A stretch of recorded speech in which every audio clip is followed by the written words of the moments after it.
आता याच्यानंतर आपण याच्या ऑब्जेक्टिव्हचे पॉईंट सुद्धा रिवाइज करणार आहोत. बघा, ऑब्जेक्टिव्ह तुम्हाला लक्षात ठेवायचे आहेत आणि ऑब्जेक्टिव्ह मी एक्सप्लेन करून सांगण्याचा प्रयत्न करतो. हे आता कशा लक्षात ठेवायचे हे तुम्ही लक्षात ठेवा. When there is no partnership agreement between partners the division of profits take place in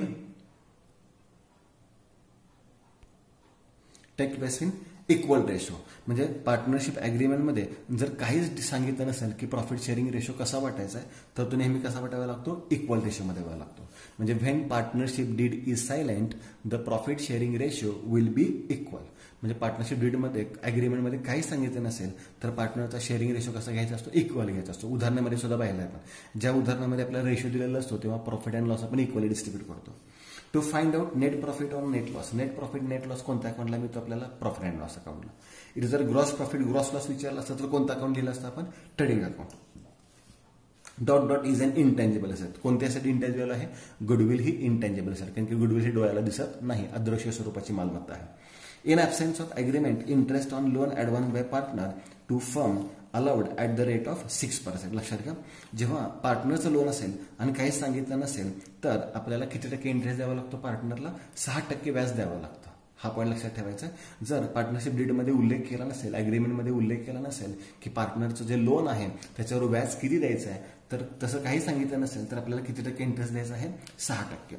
liability of partner in A partnership business is unlimited. Unlimited म्हणजे काय, तर आपल्या व्यवसायाला जर नुकसान झालं आणि व्यवसायाची सगळी मालमत्ता संपली तर खाजगी मालमत्ता विकून व्यवसायाचे कर्ज द्यावे लागतात. त्याला आपण म्हणतो unlimited liability.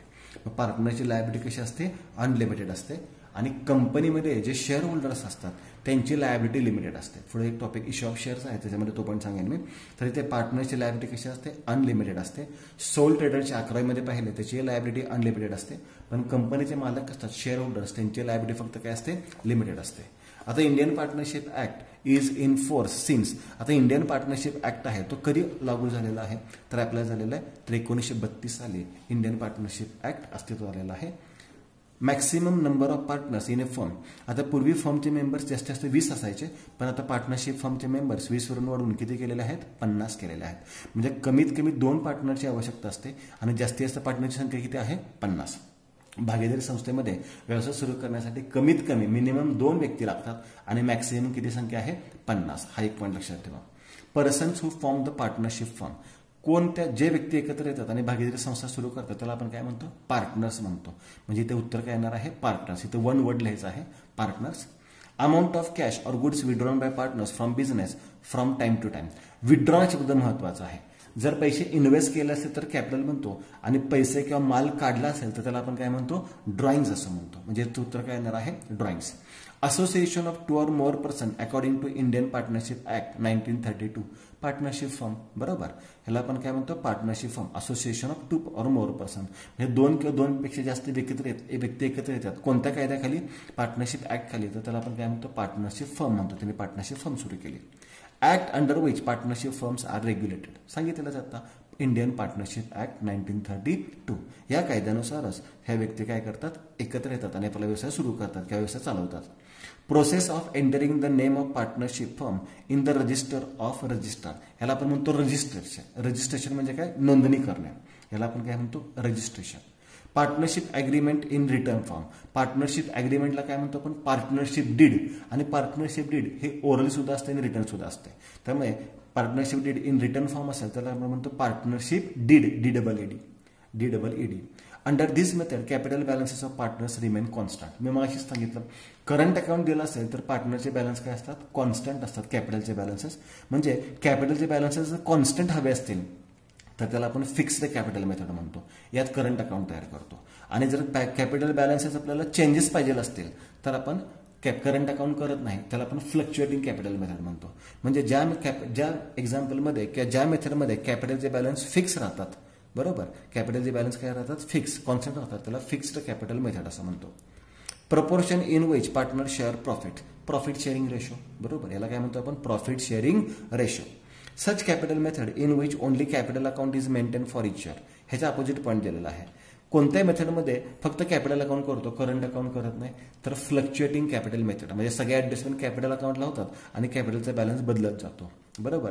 Capital method in which only capital account is maintain, तर त्याला आपण म्हणतो फ्लक्च्युएटिंग कॅपिटल मेथड. FLU, त्या स्पेलिंग मी लिहून देतो इथे. फ्लक्च्युएटिंग म्हणजे नेहमी बदलत जाणारे. फ्लक्च्युएटिंग कॅपिटल मेथड, ह्याच्यामध्ये आपण करंट अकाउंट करत नाही. आणि फिक्स्ड कॅपिटल मेथड असेल तर ह्याच्यामध्ये आपण करंट अकाउंट करतो. म्हणजे इथे फिक्स्ड मेथडमध्ये कॅपिटल बदलत नाही, ह्याच्यामध्ये कॅपिटल नेहमी बदलतं. त्यानंतर आहे the account into which all adjustment are made when capital is fix. सांगितलं मी, कॅपिटल जेव्हा फिक्स असतं तेव्हा कोणतं अकाउंट करतो आपण? Current account. म्हणजे सगळे ऍडजस्टमेंट कोणत्या अकाउंटला होतात? करंट अकाउंटला होतात. Expenses which are paid before they are due, म्हणजे खर्चाचे पैसे दिलेलेच आहेत पण ते देऊ नाहीये. उदाहरणार्थ तुम्ही मोबाईलचे रिचार्ज करता, आठवते तुम्हाला? जवळजवळ प्रत्येकाचा मोबाईल आहेत ऑनलाईन लेक्चरमध्ये, आणि मोबाईलचे रिचार्ज कसे करतो आपण? प्रीपेड. म्हणजे जानेवारी महिन्यात आपण रिचार्ज केला तर त्याचा उपयोग आपल्याला कधी कधी होतो? जानेवारीमध्ये होतो, फेब्रुवारीमध्ये होतो आणि मार्चमध्ये होतो. नॉर्मली आपण 3 महिन्याचा रिचार्ज करतो, म्हणजे वापरणारेच पैसे देतो. मग त्याला आपण काय म्हणतो? प्रीपेड. आपलं जे कार्ड आहे ते कसलं आहे? कार्ड आहे प्रीपेड कार्ड आहे. मग expenses which are paid before they are due, त्याला आपण म्हणतो prepaid expenses. The accounts that are prepaid at the end of each accounting year, प्रत्येक वर्षासाठी आपण कोणते अकाउंट्स मेंटेन करतो? फायनल अकाउंट्स मेंटेन करतो. An asset which can be converted into cash easily, कोणते ॲसेट कॅशमध्ये लगेच कन्वर्ट होते? तर करंट ॲसेट. त्याला काय म्हणतो आपण? करंट ॲसेट म्हणतो. करंट ॲसेट कॅशमध्ये इझिली कन्वर्ट होते. आणि जी कॅशमध्ये कन्वर्ट होत नाही त्याला फिक्स्ड ॲसेट म्हणतात. म्हणजे इथं सांगितलं an asset which cannot be converted into cash easily, त्याला आपण म्हणणार fixed asset. Order in which fixed assets are recorded first in balance sheet. आता बॅलन्स शीटमध्ये कोणते ऑर्डर घेतात? तर order of liquidation. Order of liquidation हा point लक्षात ठेवा. ऑर्डर ऑफ लिक्विडेशन म्हणजे जेव्हा आपण व्यवसाय बंद करतो तेव्हा कोणत्या सिक्वेन्सनी आपण ॲसेट्स विक्री करणार आहोत त्याला म्हणतो आपण order of liquidation. Order in which fixed assets are recorded त्याला आपण म्हणतो order of liquidation. The account in which selling expenses of business are recorded. इथं सेलिंग एक्सपेन्सेस आहे म्हणून मी म्हणणार प्रॉफिट अँड लॉस अकाउंट. आणि ते पर्चेसिंग एक्सपेन्स असते तर मी म्हणणार असं ट्रेडिंग अकाउंट. इथे डायरेक्ट एक्सपेन्सेस असते तर ट्रेडिंग अकाउंट. इनडायरेक्ट एक्सपेन्सेस असते तर प्रॉफिट अँड लॉस अकाउंट. इथे फॅक्टरी एक्सपेन्सेस शब्द असतात तर ट्रेडिंग अकाउंट. इथे ऑफिस एक्सपेन्सेस शब्द असतात तर profit and loss account. Theoretical part मी हा एक्सप्लेन केलेला आहे. हवा तर तुम्ही पहिला लेक्चर बघू शकता इंट्रोडक्शन टू फायनल अकाउंटचं, त्याच्यामध्ये हा पार्ट मी सगळा एक्सप्लेन केलेला आहे. डेबिट बॅलन्स हा एक मुलांचा पॉईंट चुकतो नेहमी. डेबिट बॅलन्स तर मुलांना असं वाटतं, मुलं डोळ्यासमोर असं होतं की ट्रेडिंग अकाउंट त्याच्या डेबिट साईड का? नाही. डेबिट बॅलन्स म्हणजे डेबिटची टोटल जास्त, म्हणजे बॅलन्स कोणता असतो? क्रेडिट साईडला. डेबिट बॅलन्स म्हणजे काय? तर कोणत्या साईडला ब्रॉड डाऊन होतो त्याला डेबिट बॅलन्स म्हणतात. मग डेबिट बॅलन्स म्हटलं तर डेबिट साईडचा फरक नाही, क्रेडिट साईडचा फरक, त्याला आपण लॉस म्हणतो. काय म्हणतो? त्याला आपण ग्रॉस लॉस म्हणतो. तर हा पॉईंट लक्षात ठेवा. Debit balance of trading account gross loss. Debit balance of profit and loss account net loss असतो. ठीक आहे. आणि credit balance of profit and loss account, credit balance म्हणजे डेबिटला फरक. लक्षात घ्या, जो बॅलन्स असतात ना त्याच्या उलट बाजूला फरक यायला पाहिजे. मग क्रेडिट बॅलन्स म्हणजे फरक कुठल्या साईड आला पाहिजे? प्रॉफिट अँड लॉसच्या डेबिटला. मग डेबिटला आला तर त्याला काय म्हणतो आपण? नेट प्रॉफिट असं म्हणतो. ठीक. आता याच्यानंतर ट्रू ऑर फॉल्स विचारलंय. Partnership firm is a non trading concern. False आहे, कारण की पार्टनरशिप फर्मचा मुख्य उद्देश नफा मिळवणं असतो, त्याला आपण ट्रेडिंग कन्सर्न म्हणतो. Profit and loss account is real account. False आहे, कारण की पार्टनरशिप अकाउंट किंवा प्रॉफिट अँड लॉस अकाउंट किंवा ट्रेडिंग अकाउंट दोन्ही नॉमिनल अकाउंट आहेत. Debit all expenses and losses, credit all incomes and gains. Balance शीटमध्ये आपण ॲसेट दाखवतो पण बॅलन्स शीट अकाउंट नाहीच आहे मुळात, त्यामुळे त्याला आपण रिअल अकाउंट म्हणू शकत नाही. त्यामुळे प्रॉफिट अँड लॉस अकाउंट हा रिअल अकाउंट नाहीये. ट्रेडिंग अकाउंट पण रिअल अकाउंट नाहीये. ट्रेडिंग आणि प्रॉफिट अँड लॉस दोन्ही कोणते अकाउंट आहेत? नॉमिनल अकाउंट आहेत. हा पॉईंट लक्षात ठेवा. Carriage inward is carriage on purchases. True माशी सांगितलंय. कॅरेज इनवर्ड म्हणजे कॅरेज ऑन पर्चेसेस आणि कॅरेज आउटवर्ड म्हणजे कॅरेज ऑन सेल्स. हा ट्रू आहे. पण मी जर असं उलट विचारलं carriage inward is carriage on sales तर त्याला तुम्ही फॉल म्हणू शकता. त्यामुळे ट्रू ऑर फॉल्स पाठ करण्याची गरज नसते, ते समजून घेण्याची गरज असते. Adjustments are recorded in partners current account in fixed capital method. बरोबरच आहे, कारण की फिक्स्ड कॅपिटल मेथड असेल तरच आपण करंट अकाउंट तयार करतो आणि करंट अकाउंट असेल तर सगळे ऍडजस्टमेंट करंट अकाउंटला पाठवतो. आताच मला सांगितलं आहे. Prepaid expenses are treated as liabilities. Sorry, हा आयटम फॉल्स आहे, कारण की प्रीपेड एक्सपेन्सेस काय आपली ॲसेट आहे. आउटस्टँडिंग एक्सपेन्सेस लायबिलिटी आहे, पण प्रीपेड एक्सपेन्सेस काय आहे? ॲसेट आहे. त्यामुळे स्टेटमेंट फॉल्स आहे. If partnership deed is silent, partner share profit and losses in proportion to their capital. False आहे. का सांगितलं? मी मगाशी सांगितलेलं आहे. If partnership deed is silent then the profit sharing ratio will be equal. जर partnership डीडमध्ये काही सांगितलं नसेल तर त्यांचा रेशो कसा घ्यायचा असतो? इक्वल घ्यायचा असतो. कॅपिटल रेशो घेत नाहीत, म्हणजे स्टेटमेंट फॉल्स आहे. Balance sheet is an account. False. Balance sheet is a statement which shows true and fair financial position of the business किंवा balance sheet is a statement of assets and liabilities. हा account नाही आहे मुळात, ह्याच्यामध्ये assets आणि liability दाखवतो, त्यामुळे statement false आहे. Wages paid for installation of machinery is a revenue expenditure false. कारण की wages paid for installation of machinery आपण प्रॉफिट अँड लॉस ट्रेडिंग अकाउंटला दाखवत नाही, तर हा आयटम आपण मशिनरीमध्ये ऍड करतो, त्यामुळे याला आपण कॅपिटल एक्सपेंडिचर म्हणतो, त्यामुळे हा रेव्हेन्यू एक्सपेंडिचर नाहीये, तर आपण काय म्हटलेलं आहे false. Income received in advance is a liability true. Income received त्याला आपण प्री रिसिव्ड म्हणतो. प्री रिसिव्ड इन्कम आपली काय आहे लायबिलिटी आहे. RDD is created on creditors false. कारण की आरडीडी आपण कशावर करतो नेहमी डेटर्सवर कॅल्क्युलेट करतो. Depreciation is not calculated on current asset true. Depreciation आपण फिक्स्ड ॲसेटवर करतो, करंट ॲसेटवर डेप्रिसिएशन काढू शकत नाहीये. उदाहरण सांगायचं झालं तर समजा तुमच्याकडे कॅश आहे, आता तुमच्याकडे महिन्याच्या सुरुवातीला 10,000 रुपये कॅश आहे, ही तुम्ही लॉकरमध्ये ठेवली, 1 वर्षानंतर बाहेर काढली तर ते 10,000 रुपयेच राहणार आहे ना. ह्याच्यामध्ये कमी होणार आहे काय? काहीच कमी होणार नाही. हा त्याची व्हॅल्यू कमी होऊ शकते, म्हणजे 10,000 रुपयाची किंमत 2015 मध्ये आहे, ते आता 20 मध्ये नाहीये. हा फरक तुमच्या लक्षात आला तर ठीक आहे, परंतु फिक्स्ड ॲसेटवर कधीही डेप्रिसिएशन काढतो आपण, करंट ॲसेटवर डेप्रिसिएशन काढत नाही. त्यामुळे current depreciation is not calculated on current asset हे ट्रू आहे. कॅल्क्युलेटेड ऑन फिक्स्ड ॲसेट शब्द असता तर काय म्हटलं असतं आपण ट्रू म्हटलं असतं. Depreciation is not calculated on current asset हे ट्रू आहे. Depreciation is calculated on fixed asset हे सुद्धा ट्रू आहे. Depreciation is not calculated on fixed asset असेल तर फॉल्स म्हणणार आपण. असे वेगवेगळी वाक्य तयार होऊ शकतात. Goodwill is an intangible asset true. Goodwill हे काय आहे इंटेंजिबल ॲसेट आहे, हे सुद्धा स्टेटमेंट ट्रू आहे. याच्यानंतर indirect expenses are debited to trading account. हाय पॉईंट थेरीमध्ये मगाशी सांगितलं होतं मी. इनडायरेक्ट एक्सपेन्सेस हा प्रॉफिट अँड लॉस आयटम आहे, त्यामुळे ह्या स्टेटमेंटला आपण काय म्हणणार आहोत फॉल्स. डायरेक्ट एक्सपेन्सेस ट्रेडिंग अकाउंटला दाखवतो, इनडायरेक्ट दाखवत नाही. Bank loan is a current liability false. Bank loan ही करंट लायबिलिटी नाहीये, कारण की बँक लोन आपण जास्त कालावधीसाठी घेतो. असं नाही की लोन घेतलं 2-3 महिन्यात रिटर्न केलं. जर एका वर्षाच्या आत लायबिलिटी पेड केली असेल तरच त्याला करंट लायबिलिटी म्हणतो, आणि बँक लोन हे लॉंग टर्म असतं, त्यामुळे त्याला आपण करंट लायबिलिटी म्हणू शकत नाही फॉल्स.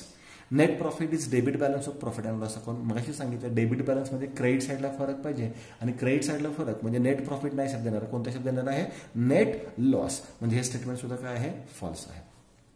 फाइंड ऑड वन हा एक नवीन पॉईंट तुम्हाला यावर्षी ऍड झालेला आहे. Wedges salary royalty import duty कसं लक्षात ठेवायचा. वेजेस ट्रेडिंग अकाउंटचा आयटम आहे, सॅलरी प्रॉफिट अँड लॉसचा आहे, रॉयल्टी ट्रेडिंग अकाउंटचा आहे, इम्पोर्ट ड्युटी ट्रेडिंग अकाउंटचा. म्हणजे यात प्रॉफिट अँड लॉसचा आयटम कोणता आहे सॅलरी, तो ऑड वन आहे, तो बाजूला काढायचा, म्हणजे उत्तर तुमचं येणार salary. Postage stationery advertisement purchases. Postage profit and लॉसचा आयटम आहे, stationery profit and loss item आहे, ऍडव्हर्टाइजिंग सुद्धा प्रॉफिट अँड लॉसचा आहे, पण ट्रेडिंग परचेसेस ट्रेडिंग अकाउंटचा आयटम आहे, मग हा ऑड वन आहे. Capital bills receivable reserve fund bank overdraft यातलं कोणता येणार बिल्स रिसिवेबल, कारण की हे असं आहे, बाकी सगळ्या काय आहेत लायबिलिटीज आहेत. Building machinery furniture bills payable. Building machinery furniture हे ॲसेट आहेत, पण बिल्स पेएबल काय आहे लायबिलिटी आहे, बरोबर. Discount received, discount dividend received, interest received, depreciation. तर हे तिन्ही रिसिव्ड आहेत, मग रिसिव्ड इन्कम आहे, आणि हा डेप्रिसिएशन एक्सपेंडिचर आहे, म्हणजे हा ऑड वन आहे. आता याच्यामध्ये अजूनही काही इंटरेस्टिंग पॉईंट मी तुम्हाला दाखवू शकतो. बघा ह्याच्यामध्येच मी असं सांगितलं तुम्हाला मशिनरी, बिल्डिंग, फर्निचर आणि डेटर्स. तुम्ही कसं आता तुम्ही सांगितलं की ते बिल्स पेएबल लायबिलिटी म्हणून तो ऑड वन आहे, मग इथं काय ऑड वन आहे, सगळे ॲसेट तर आहेत होय, पण या कोणत्या ॲसेट आहेत फिक्स्ड ॲसेट, आणि ही कोणती ॲसेट आहे करंट ॲसेट, मग ऑड वन हा झाला. त्याच्यानंतर मी असं म्हटलं commission received, rent received, dividend received, आणि त्याच्यानंतर मी सांगितलं डिस्काउंट प्री रिसिव्ड. आता याच्यामध्ये कोणता आयटम लक्षात येईल तुमच्या पटकन प्री रिसिव्ड. प्री रिसिव्ड हा लायबिलिटी साईडला येतो, बरोबर. म्हणजे 3 इन्कम आहेत आणि ही काय आपली लायबिलिटी. तर असे पॉईंट तुम्ही लक्षात घेऊ शकता. याच्यानंतर partner share profit and losses in कोणत्या रेशोमध्ये बघतो आपण इक्वल रेशोमध्ये. म्हणजे जर आपल्याला पार्टनरशिप डीडमध्ये काही सांगितलं नसेल तर त्यांचा शेअरिंग रेशो कसा घेतो आपण इक्वल घेतो. Registration of partnership is optional आहे, कंपल्सरी नाही आहे. भारतामध्ये भागीदारी संस्थेचं रजिस्ट्रेशन नोंदणी करणे हे ऑप्शनल आहे, कंपल्सरी नाही, ऑप्शनल पाहिजे. तर partnership business must be lawful. Lawful म्हणजे कायदेशीर पाहिजे, बेकायदेशीर पार्टनरशिप फर्म नसावी. LAWFUL पार्टनरशिप फर्म कशी असावी, पार्टनरशिप बिझनेस लॉफुल असावा. Liabilities of partnership in partnership firm is unlimited. Liability कशी आहे पार्टनरशिपची unlimited. The balance of drawing account of a partner is transferred to dot dot account under fixed capital method. माहिती आहे आपल्याला fixed capital मेथडमध्ये आपण capital account करत नाही, करंट अकाउंट करतो. म्हणजे ड्रॉइंग अकाउंटचा बॅलन्स आपण कोणत्या अकाउंटला पाठवतो, करंट अकाउंटला पाठवतो. The interest on capital of partner is debited to. Interest on capital इतर इंटरेस्ट सारखाच आहे. कॅपिटल लायबिलिटी आहे, मग लायबिलिटीचं व्याज खर्च दाखवतो आपण, म्हणजे debited to profit and loss account. आणि क्रेडिटेड टू असेल तर कॅपिटल अकाउंट. बरोबर. डेबिटेड टू कुठे येणार आहे, profit and loss account. Partners are jointly and severally किंवा सेव्हरली अँड जॉईंटली, म्हणजे जॉईंटली लायबल असतात. म्हणजे समजा ए आणि बी दोन पार्टनर्स आहेत, बिझनेसला लॉस झाला तर दोघंही जॉईंटली लायबल आहेत, दोघांनाही पैसे त्याचे द्यावे लागणार आहेत. मग severally and jointly liable for debts of the firm. Partnership deed is an article of partnership. काय partnership deed is an article of partnership किंवा त्याला अग्रीमेंट ऑफ पार्टनरशिप असं म्हणलं तरी चालू शकतं. The withdrawal bye partner for personal use from the firm is dot dot to his account. The withdrawal bye partner for, त्याला आपण काय म्हणतो, ड्रॉइंग्स म्हणतो. मग ड्रॉइंग्स कुठे दाखवतो आपण, कॅपिटल अकाउंटच्या डेबिटला दाखवतो. म्हणजे डेबिटेड टू हिज अकाउंट. इथे कोणता शब्द येणार आहे, debited to his account. His capital account शब्द पाहिजे, पण हिज अकाउंट म्हणजेच कॅपिटल अकाउंट असणार आहे. Commission payable to a partner. आता कमिशन पेड, मगाशीच मी सांगितलं, पेड असेल तर खर्च, पेएबल असेल तर लायबिलिटी. कमिशन पेएबल काय म्हणतो आपण, liability.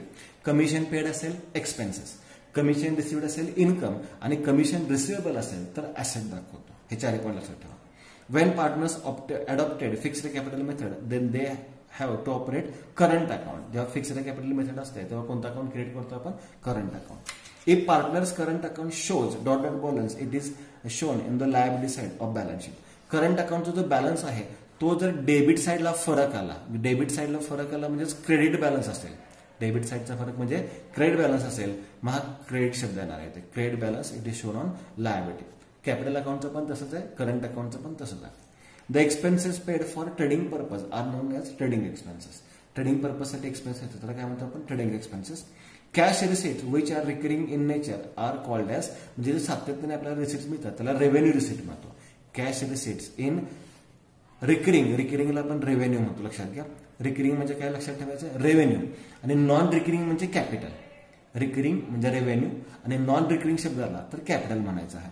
Return outward are deducted from. Return outward म्हणजे जातो, आउट म्हणजे जाणे. कोणता माल वजा करतो आपण, तर खरेदी केलेला माल. बरोबर, म्हणजे याला आपण परचेस रिटर्न म्हणतो. म्हणजे कशातून लेस करतो, परचेस मधून लेस करतो. Expenses which are paid before due date, म्हणजे आधीच पैसे देतो त्याला आपण काय म्हणतो, प्रीपेड. मग अशी ऍडजस्टमेंट झालेले आहे. बरोबर, बिफोर ड्यू डेट त्याला आपण प्रीपेड रिचार्ज म्हणतो, आपण प्रीपेड कार्ड म्हणतो. assets which are held in business from long period of time त्याला आपण फिक्स्ड ॲसेट म्हणतो. आणि short term period of time असेल तर करंट ॲसेट म्हणतो, किंवा easily converted into cash असेल तर करंट अकाउंट म्हणतो. Trading account is prepare on the basis of कोणते, on the basis of is expenses. आता ट्रेडिंग अकाउंट कोणत्या बेसिस घेतो आपण, तर डायरेक्ट एक्सपेन्सेस नाही घेतो, किंवा एक्सपेन्सेस रिलेटेड टू परचेस म्हणतो, किंवा फॅक्टरी एक्सपेन्सेस म्हणतो. When commission is allowed to any partner it is of the business. जेव्हा आपण पार्टनरला कमिशन देतो तर आपल्याला व्यवसायातून रक्कम जाणार. बरोबर, एंटिटी कन्सेप्ट म्हणून बिझनेस आणि पार्टनर वेगवेगळ्या दोन व्यक्ती आहेत. मग आपण जेव्हा पार्टनरला कमिशन देतो पार्टनरचं उत्पन्न होईल, पण आपल्या बिझनेसचं काय होणार आहे, एक्सपेन्सेस होणार आहे. Commission to partner, salary to partner हा आपला एक्सपेन्सेस, सॉरी बिझनेसचा काय असतो, expenses. When goods are distributed free sample it is stated as. जेव्हा आपण माल मोफत वाटतो त्याला आपण काय म्हणतो, एक्सपेन्सेस म्हणतो, कारण की हा आपला खर्च आहे. त्याला आपण ऍडव्हर्टाइजमेंट सुद्धा म्हणतो. बरोबर, हा आपला खर्च आहे. त्यानंतर आन्सर इन वन सेंटेन्स तुम्ही लिहू शकता. Do you agree or disagree when partnership deed is silent partner share profit of the firm according to capital ratio. चुकीचं आहे, इथं इक्वल शब्द पाहिजे, त्यामुळे इथं आपण काय लिहिणार आहे, disagree. Current account always show a debit balance. मागीच मी सांगितलं करंट अकाउंटला कुठल्याही बाजूला बॅलन्स होऊ शकतो, त्यामुळे ह्या स्टेटमेंटला आपण काय आहे, डिसॲग्री आहे. It is compulsory to have partnership agreement in writing. नाही, हा पण पॉईंट लक्षात ठेवा. पार्टनरशिप अग्रीमेंट आहे हे ओरल सुद्धा असते आणि रिटिंग सुद्धा असते, त्यामुळे इन रायटिंग पाहिजे असं काही नाहीये. याला आपण काय म्हणणार, disagree. Partnership firm is a trading concern, agree. मागीच पाहिलं आपण की हे नॉन ट्रेडिंग कन्सर्न नाहीये, प्रॉफिट मिळवणे हा मुख्य उद्देश असतो, त्यामुळे ट्रेडिंग कन्सर्न आहे. आणि interest on capital is an expenditure of the partnership firm, true, agree. कारण की हा पार्टनरशिप फर्मचा खर्चच आहे, प्रॉफिट अँड लॉस अकाउंटच्या डेबिटला दाखवतो आणि कॅपिटलमध्ये ऍड करतो. किंवा कॅपिटल अकाउंटचे क्रेडिट दाखवतो. Partnership is an association of 2 or more persons agree. बरोबर आहे, कमीत कमी 2 व्यक्ती लागतात पार्टनरशिप फॉर्ममध्ये. Partners are entitled to get salary on commission. False. Salary and commission मिळालंच पाहिजे असं नाही आहे. हां, तुम्ही देऊ शकता परंतु मिळालंच पाहिजे असं नाही आहे. फॉल्स म्हणू शकता किंवा त्याला आपण काय म्हणू शकतो, disagree. The balance of capital account remain constant under fixed capital method. Agree. Fixed capital मेथडमध्ये कॅपिटलचा बॅलन्स नेहमी सेमच राहतो. The Indian partnership act came into existence in the year 1945. Disagree. कोणतं वर्ष सांगा मग, 1932. Profit and loss account reflect the true financial position. Disagree. Financial position आपल्याला प्रॉफिट अँड लॉसमध्ये कळत नाही, बॅलन्स शीटमध्ये कळतं. Balance sheet is a statement which show true and fair financial position of the business as on a particular date. Amount borrowed by partner from his business will be debited to current account. Amount withdrawn by पार्टनरला आपण काय म्हणतो, drawings. आणि drawings current अकाउंटच्या डेबिटला दाखवतो. Agree. कारण की drawings आपण कॅपिटल अकाउंटच्या पण डेबिटला दाखवतो, कॅपिटल अकाउंट नसेल तर करंट अकाउंटच्या पण डेबिटला दाखवतो. सोल्ड बट अनडिस्पॅच गुड्स म्हणजे माल विक्री केला पण पाठवलेला नाहीये, must be part of valuation of closing stock. False किंवा डिसॲग्री. का तर एकदा आपण माल विकला तर त्याची नोंद क्लोजिंग स्टॉकमध्ये होत नाहीये. जरी तो आपल्या व्यवसायामध्ये असला तरी तो आपल्याला कधीतरी द्यायचाच आहे, तो क्लोजिंग स्टॉकमध्ये दाखवत नाही. जर तो क्लोजिंग स्टॉकमध्ये दाखवला तर आपला ग्रॉस प्रॉफिट वाढू शकतो आणि आपला बॅलन्स शीट चुकीच्या अमाऊंट टॅली होऊ शकते किंवा आपल्याला प्रॉफिट होतो तो मिसमॅच होऊ शकतो. त्यामुळे डिसअलाउड किंवा disagree. Carriage inward is a selling and distribution overheads. Disagree. कारण की कॅरेज इनवर्ड हा कॅरेज ऑन परचेसच आहे. कॅरेज आउटवर्ड शब्द असता तर आपण त्याला ॲग्री म्हटलं असतं, कारण की कॅरेज आउटवर्ड हा सेलिंगचा खर्च आहे. Gross profit is an operation profit. False. Disagree. कारण की ग्रॉस प्रॉफिट आहे हा ऑपरेशन प्रॉफिट नाही, नेट प्रॉफिट हा ऑपरेशन प्रॉफिट आहे. म्हणजे सगळे ऑपरेटिंग एक्सपेन्सेस लेस करून जो नेट प्रॉफिट येतो तो ऑपरेशन प्रॉफिट आहे. All financial expenditure debited to profit and loss account. Agree. सगळे इंटरेस्ट ऑन लोन वगैरे सगळे जे फायनान्शियल एक्सपेंडिचर आहेत ते प्रॉफिट अँड लॉस अकाउंटच्या डेबिटला असतात. Free distribution of goods is debited to trading account. Disagree. कारण की डिस्ट्रीब्युशन ऑफ गुड्स असेल ट्रेडिंग अकाउंटच्या क्रेडिट साईडला दाखवतो आणि प्रॉफिट अँड लॉस अकाउंटच्या डेबिट साईडला दाखवतो. यानंतर कॅल्क्युलेशन काही आहे, under valuation of closing stock by 5%, 10%. असे जर कॅल्क्युलेशन तुम्हाला आले तर तेही तुम्हाला सॉल्व्ह करता आले पाहिजे. सिंपल कॅल्क्युलेशन आहे, under valuation of closing stock by 10%. म्हणजे अंडर व्हॅल्युएशन म्हणजे कमी दाखवलेला आहे. अंडर व्हॅल्युएशनचा अर्थ काय, कमी दाखवलं आहे. किती टक्क्याने कमी दाखवलं आहे, 10% आणि तो किती आहे, 30,000 रुपये. म्हणजे स्टॉक 10,000 रुपयाने कमी दाखवून किती रुपये दाखवलेला आहे, 30,000. याला एक इक्वेशन पण आहे, पण इक्वेशनपेक्षा एक सोपी पद्धत मी तुम्हाला सांगतो की स्टॉक 10% कमी दाखवून 30,000 रुपये. 10% कमी दाखवलंय म्हणजे किती टक्के दाखवलंय, 90%. 20% कमी दाखवलं असेल तर 80%. 25% कमी दाखवलं असेल तर 50% जास्त दाखवलं तर 110%. 20% जास्त दाखवलं तर 120%. 50% जास्त दाखवलं तर 150%. मग 90% तुम्हाला स्टॉक किती दाखवलेला आहे, 30,000 रुपये दाखवला आहे. आता इथे कोणती व्हॅल्यू शोधून काढायला सांगितलं, find out the value of closing stock. म्हणजे क्लोजिंग स्टॉक म्हणजे आपल्याला 100% शोधून काढायचं आहे. कसा कॅल्क्युलेट करणार, तिरकस गुणाकार करणार, क्रॉस मल्टिप्लिकेशन. 30,000 गुणिले 100 भागिले किती येणार आहेत, 90. मग क्रॉस मल्टिप्लिकेशन केलं तर तुम्हाला त्याचं उत्तर मिळून जाईल. ही व्हॅल्यू क्लोजिंग स्टॉकची असणार आहे. दुसरं एक्झाम्पल काय सांगितलंय, calculate 12.5% per annum depreciation on furniture. 22,000 वर 1 इयरचं काढा. मग 22,000चं डेप्रिसिएशन 1 इयरचं काढा. 1 इयरचं म्हणजेच 12.5/100 हे तुम्हाला 1 इयरचं मिळेल. आणि 10,000 वर 6 मंथचं कॅल्क्युलेट करा. मग 10,000 गुणिले 12.5 भागिले 100, पण याच्यावर किती महिन्याचं काढायचं आहे, 6 मंथचं कॅल्क्युलेशन करायचं आहे. पण इथे तुम्हाला गुणाकार भागाकार तुमचं तुम्हालाच करायचं आहे. त्यामुळे हा पॉईंट मी इथंपर्यंत सांगू शकतो, याच्या पुढचं कॅल्क्युलेशन तुम्हाला करायचं, कारण पेपरमध्ये पण हे तुम्हाला कॅल्क्युलेट करायचं आहे. हे फक्त मी दाखवू शकतो कोणत्या पद्धतीने कॅल्क्युलेशन करायचं आहे ते. यानंतर insurance premium paid 1 year ending, एका वर्षाचा इन्शुरन्स दिला 1 सप्टेंबरपर्यंत 1,500. हे ऍडजस्टमेंट मगाशी पण झालेली आहे बघा. 1 इयरचा इन्शुरन्स पेड केलेला आहे आणि तो किती रुपये पेड केलेला आहे, 1,500. आणि हा कधी तारखेपर्यंत दिलेला आहे, 1 सप्टेंबरपर्यंत दिलेला आहे. 1 सप्टेंबरपर्यंत दिलाय. पण आपलं इयर एंडिंग किती आहे, 31 मार्च. आणि आपल्याला प्रीपेड इन्शुरन्स काढायचा आहे. आपलं इयर एंडिंग आहे 31 मार्च 19. मी सांगितलं मग अशीच 31 मार्च पर्यंत आपलं वर्ष संपत आहे. 31 मार्च पासून पुढचे म्हणजे कोणकोणत्या महिन्याचा इन्शुरन्स दिलाय, एप्रिल महिन्याचा, मे महिन्याचा, जून, जुलै, ऑगस्ट. सप्टेंबर महिन्याचा येणार का, नाही. का तर सर 1 सप्टेंबरपर्यंत म्हणजे सप्टेंबर महिन्याची सुरुवातच आहे फक्त, सप्टेंबर महिना संपलेला नाही आहे. म्हणजे किती महिन्याचा झाला, 5 महिन्याचा. मग कसा कॅल्क्युलेट करणार आपण, 1,500 गुणिले 5/12. कसं कॅल्क्युलेट करणार आपण 1500 गुणिले 5/12 5 ह्याला आपण काय म्हणणार आहे प्रीपेड इन्शुरन्स. प्रीपेड इन्शुरन्सची रक्कम या पद्धतीने तुम्ही कॅल्क्युलेट करू शकता. यानंतर पुढचा पॉईंट काय सांगितलेलं आहे फाइंड आउट ग्रॉस प्रॉफिट और लॉस. परचेसेस 30,000 लगेच रफली ट्रेडिंग अकाउंट तयार करतो मी. परचेसेस 30,000 डेबिट साईडला असतात. सेल्स क्रेडिट साईडला असतात 15,000 रुपये. कॅरेज इनवर्ड डेबिटला असतात 2,400. ओपनिंग स्टॉक डेबिटला असतो 10,000 रुपये. परचेस रिटर्न यातून वजा करतो मग 30चे 29 झाले आणि क्लोजिंग स्टॉक 36,000 रुपये दिलेला आहे. झालं बरोबर. ह्यात कॅरेज आउटवर्ड दिला असतं तर घेतलंच नसतं आपण. सॅलरी घेतलीच नसती. टोटल किती झाली याची 51,000 रुपये. मग 51,000 मधून हे 10 हे कॅल्क्युलेशन तुम्हीच केलं पाहिजे. ठीक आहे आता मी करून देतोय तर हरकत नाहीये. सगळे कॅल्क्युलेशन करून देतो. 29 30 31 41 400 41 42 म्हणजे 9. ग्रॉस प्रॉफिट किती आला 9,600. पण हेच एक्झाम्पल येईल असं काही नाहीये. तुम्हाला वेगळं सुद्धा एक्झाम्पल येऊ शकतं. त्यामुळे कॅल्क्युलेशन तर तुम्हालाच करावं लागेल. फक्त लक्षात घ्या ह्याच्यामध्ये कॅरेज इनवर्ड दिलं कॅरेज आउटवर्ड दिला असं तर दाखवायचा नाही. मिसमॅच करू नका. एक्झाम्पल चुकू नका. Borrowed lower from bank of Maharashtra. Bank of महाराष्ट्रकडून किती रुपयाचं लोन घेतलेलं आहे 2 लाख रुपये. किती रुपये लोन घेतलंय 2 लाख रुपये. ह्याच्यावर हे लोन कधी घेतले 1 ऑक्टोबरला घेतलंय. 1 ऑक्टोबर 19ला लोन घेतलेलं आहे. रेट किती टक्के आहे 15% म्हणजे 15/100 आहे. आणि ह्याच्यामध्ये कॅल्क्युलेट इंटरेस्ट 19-20चा काढायचा आहे. फायनान्शियल रेनिंग किती 31 मार्च आहे. मग 1 ऑक्टोबर पासून 31 मार्च पर्यंत महिने कॅल्क्युलेट करा. ऑक्टोबर नोव्हेंबर डिसेंबर जानेवारी फेब्रुवारी आणि मार्च किती महिन्याचा इंटरेस्ट काढावा लागेल 6 महिन्याचा म्हणजे 6/12. मग 20,000चा 15/100 गुणिले 6/12 जो इंटरेस्ट येईल तो तुम्ही इंटरेस्ट इथं दाखवू शकता. तर या पद्धतीने आपण फायनल अकाउंटची रिव्हिजन थोडीशी कव्हर केलेलं आहे. एक्झाम्पल्स व्यवस्थित चेक करा. ह्याच्यामध्ये अजूनही बरेच सारे एक्झाम्पल्स आपण तयार करू शकतो. मग एक्झाम्पल सुद्धा तुम्ही प्रॅक्टिस करण्याची आवश्यकता आहे. सर्वांना एक्झामसाठी ऑल द बेस्ट. सर्वांनी छान अभ्यास करा आणि फायनल अकाउंटचं कोणत्याही प्रकारचं एक्झाम्पल आलं तर सॉल्व्ह करण्याचा प्रयत्न करा. थँक्यू.